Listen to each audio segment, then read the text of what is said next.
बार मैं question paper आपको दिखा रहा हूँ, एक बार आप इसको देख लीजिए। ठीक है, ये आपके क्वेश्चंस हैं। अब मैं बुक बंद कर रहा हूँ क्योंकि यहाँ जगह की शॉर्टेज है थोड़ी।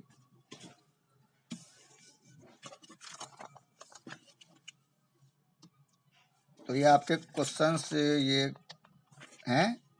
ठीक है, ये आपके इतने क्वेश्चन सैम्पल पेपर के हैं और ये मेरे एनसीईआरटी के हैं, जो कि आने के चांसेस 80% है। 100% की गारंटी हम नहीं ले सकते, ओनली 80%। तो हम स्टार्ट करते हैं। तो भगवान करे आप इस सीरीज को सफल करें 90+। तो पहला क्वेश्चन देखिए बच्चों क्या है। पहला क्वेश्चन कह रहा है find the smallest odd composite number. तो सबसे पहले तो आपको कंपोजिट नंबर पता होना चाहिए। कंपोजिट नंबर कहते किसे हैं? देखिए बच्चों, प्राइम नंबर वो होते हैं विच हैज 2 फैक्टर्स, यानी कि जिनके 2 फैक्टर्स होते हैं। अब बच्चे बोलेंगे सर फैक्टर किसे कहते हैं? फैक्टर का मतलब सिंपल भाषा में समझ लीजिए कि वो नंबर किन किन के टेबल में आता है। जैसे हमने यहाँ लिखा 2, तो 2 किस में आता है? 1 में और 2 में, तो इसके 2 फैक्टर हो गए। 3 कितने में आता है? 1 में और 3 में। 4 कितने में आता है? 4 आता है 1 में भी आता है, 2 में भी आता है और 4 में भी आता है।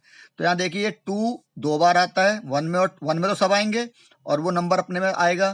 तो this is your prime number, this is your prime number and this is your composite number. तो सबसे छोटा प्राइम नंबर हमारा 2 है, पूछा नहीं है, वो आपको पता होना चाहिए।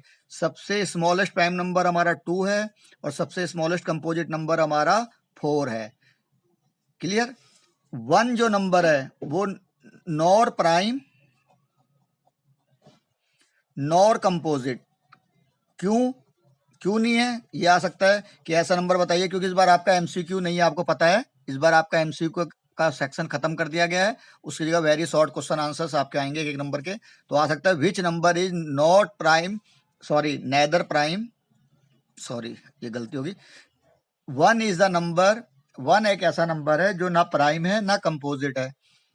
आंसर इसका 1 है। क्यों है? क्योंकि बेटे 1 के देखिए केवल एक ही फैक्टर है, 1 केवल 1 के टेबल में आता है। तो इसके 2, तो प्राइम नंबर की कंडीशन क्या थी? जिसके कि 2 फैक्टर होने चाहिए। और कंपोजिट नंबर तो हम आपको बेसिक से लेके चलेंगे इस बार, जो आपको which has more than 2 factors, जिनके 2 से ज्यादा फैक्टर्स होते हैं उनको बोलते हैं हम कंपोजिट नंबर। तो देखिए इसके कितने फैक्टर हो गए? 1 2 3, तो this is a composite number. तो बच्चे क्या करते हैं? 4 लिख के आ जाते हैं। यहाँ देखते हैं फाइंड द स्मॉलेस्ट। यहाँ देखिए एक टर्म दिए ऑड, इस पे ध्यान रखिए। उसने ऑड नंबर पूछा है, उसने ये नहीं बोला कि सबसे छोटा कंपोजिट नंबर लिखिए। तो देखिए नंबर हमारे कहाँ से स्टार्ट है? 1 2 3 4 5 6। बच्चे कह रहे होंगे सर हमें गिनती सिखा रहे हैं। बच्चों ये गिनती नहीं सिखा रहे हैं, ये अभी मैं आपको बताऊंगा क्यों लिख रहा हूं मैं। देखिए 1 तो मैंने कहा था ये तो ना प्राइम है ना कंपोजिट है। 2 is a prime number, 3 is a prime number, 4 is composite but this is not the odd composite number. हमें पूछा गया कि ऑड कंपोजिट नंबर।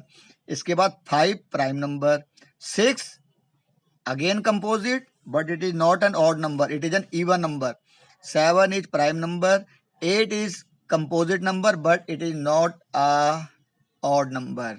क्योंकि सवाल में ऑड दिया है, इसका ध्यान रखिएगा। ट्रिकी सवाल होते हैं, बच्चा जल्दीबाजी में 4 लिख के आ जाता है और बोलता है एक नंबर मेरा आ गया, और वहां जाके देखता है तो एक नंबर कम होता है।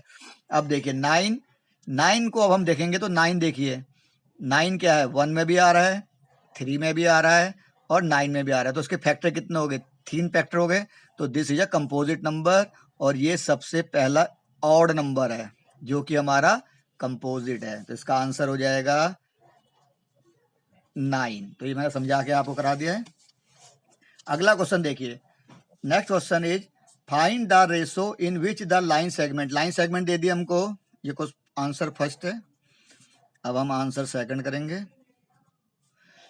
लाइन की इक्वेशन दे दिया हमें 3x + y - 9 is equal to 0।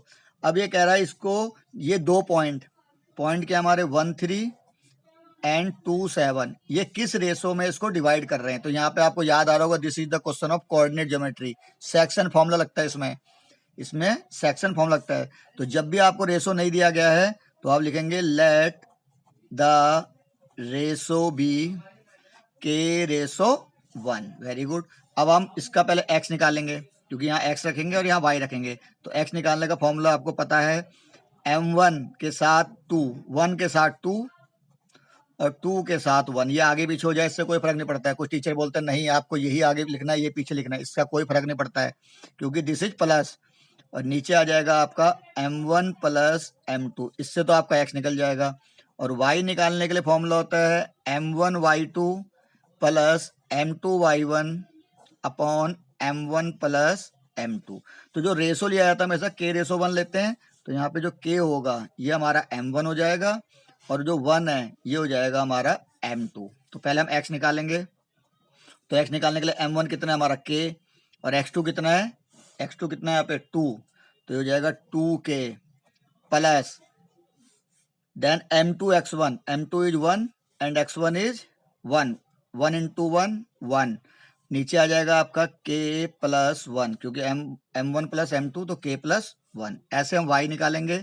तो m1 कितना है हमारा यहाँ पे देखिए बच्चों, वो सॉरी m1 है हमारा k और y2 है हमारा 7। तो you will get 7k plus m2 is 1 and m1 is 3 plus 3 और नीचे आ जाएगा k प्लस 1। तो यहाँ से ये सेक्शन फॉर्मूला होता है, इसको this is called section formula. मैं इसलिए बताता जाऊंगा, जो आपके छूट गया है कुछ, अगर वह तो आपने सब कर लिया सिलेबस कंप्लीट, लेकिन कुछ छूट गया तो इसको हम बोलते हैं सेक्शन फॉर्मूला।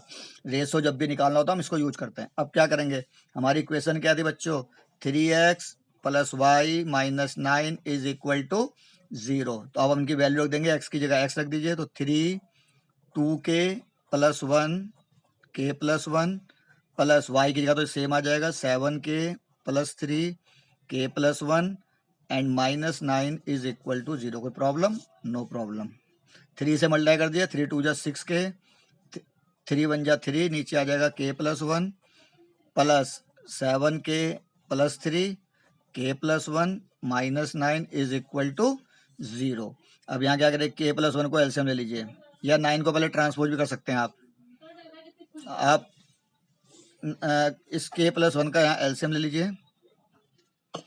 तो जैसे आप एलसीएम लेंगे तो ये तो एज इट इज आ जाएगा 6k प्लस 3 और ये एज इट इज आ जाएगा 7k प्लस 3, लेकिन ये एज इट इज नहीं आएगा इसके नीचे, क्योंकि 1 है तो 1 से डिवाइड करेंगे तो k प्लस 1 आएगा और इसको इससे मल्टीप्लाई कराएंगे इज इक्वल टू 0। तो अब ये रहेगा 6k plus 3 7k plus 3, bracket में खोलेंगे तो minus plus minus 9k minus plus minus 9 और नीचे आ गया हमारा k plus 1 is equal to 0। अब इस k प्लस 1 का क्या होगा, ये यहाँ जाके खत्म हो जाएगा। अब यहाँ देखिए 6k और 7k 13k में से 9k माइनस करेंगे तो you will get 4k। 3 plus 3 6, लेकिन ये माइनस 9 का है तो माइनस 3 इज इक्वल टू 0, क्योंकि ये k प्लस 1 क्या हुआ, यहाँ गया तो यहाँ जाके ये क्रॉस मल्टीप्लाई खत्म हो जाएगा। तो 4k आ जाएगा हमारा 3 और k आ जाएगा 3/4, यानी कि रेशो जो है दैट इज 3/4।